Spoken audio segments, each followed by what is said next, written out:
because the earnings of Americans who are competing with people who are going to be imported to take the jobs that they supposedly don't want. It's going to cost, there's going to be a study released this week by the Heritage Foundation by Robert Rector. It's going to cost an additional couple of $1 trillion a year in new government expenditures for a social safety net for the people who are going to be legalized, beyond the millions that we're already spending at the state and federal level for these folks. Let's just put a net on it.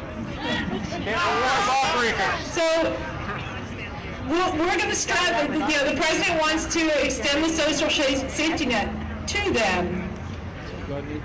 Now, it would be one thing if our border really was secure, or if we actually were trying and failing to enforce our immigration laws, but enforcement of laws, as it turns out, has actually been in free fall for about 4 years. And this is something that I found out last week, actually got the numbers on, because I testified in a trial in Dallas that enforcement has gotten so lax now that immigration enforcement agents are now suing Janet Napolitano and their other boss because they're not allowed to enforce the law. We demonstrated that in testimony.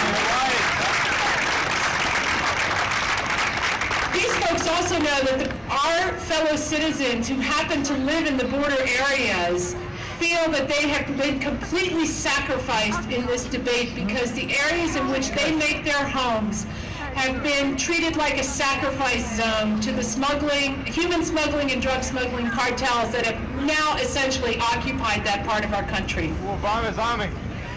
So they're going to try to put some lipstick on this ugly hog of a bill. By a few token things, they're going to say, well, we're going to do E-Verify at some point, and we're going to have attach some token and meaningless penalties for some of the illegal aliens who are going to get amnesty. But from having watched the amnesties that have taken place so far, I, for one, don't trust this administration to actually enforce anything that's in this bill, and you shouldn't either. They love the idea of background checks for certain other kinds of things. But the background checks said they've done on the latest amnesty, the Dream Amnesty by decree, haven't worked very well. Just last week, one of the newly legalized Dreamers, within 48 hours of getting his deferred action for a childhood arrival, was arrested, despite a prior arrest, was arrested again for dealing cocaine. He had a dream. The American dream. Here he is living it thanks to our amnesty policies. So that's the kind of background check that the Department of Homeland Security is going to do on all of these 11 million people. So anyway, I, for one, am happy to be considered a bitter ender, and you tell me too if you think it's worth fighting to the bitter end to preserve jobs for Americans and legal immigrants.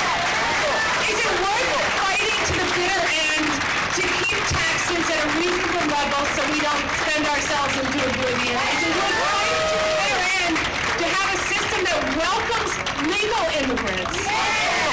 People who come here with our permission. It's worth fighting to the bitter end to enforce our laws that are enacted through our democratic process. We need you folks to be with us to the bitter end. We need you to call the people who are part of the Gang of Eight. Tell them that this is not what the American people want. It's not what you want. And we're going to stop this monstrosity of a bill from being passed. We have to do it in the next couple months. Thank you so much. I know you all will do the work. Thank you very much. Great job. Thank you. Well, the crowd is thinking a little bit, but before we conclude, and before I reintroduce Christine, you know, it's not easy to organize something like this when you're dealing with dozens of Tea Party groups with very different ideas about how things should go and who the speaker should be and who the MC should be and who should speak first. It's very difficult to do. And I think of all the people who spoke today, the one person who deserves the loudest round of applause is President of the Greater Boston Tea Party, Christine Morabito, who put this together for us today. Thank you, Christine.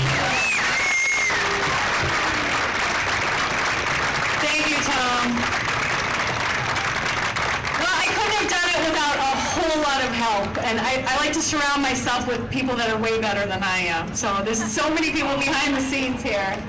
I just want to let you know that Aaron Goldstein, he counted up the attendance here today, and he came up with a number, 1776.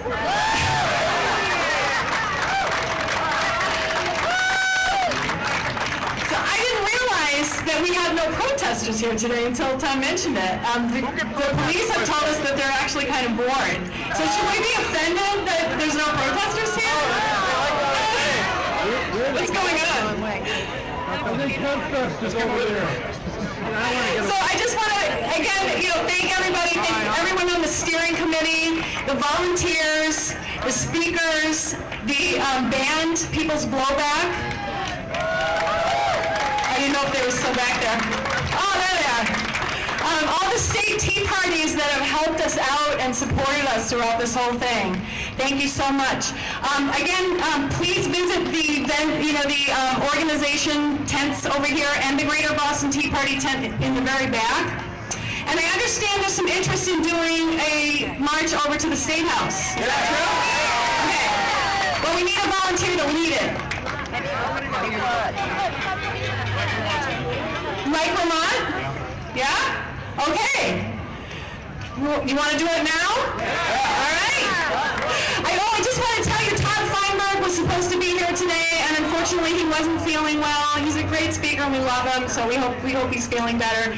Thank you again for coming out. I guess we're going to do the march pretty soon, and have a great day. Thank you.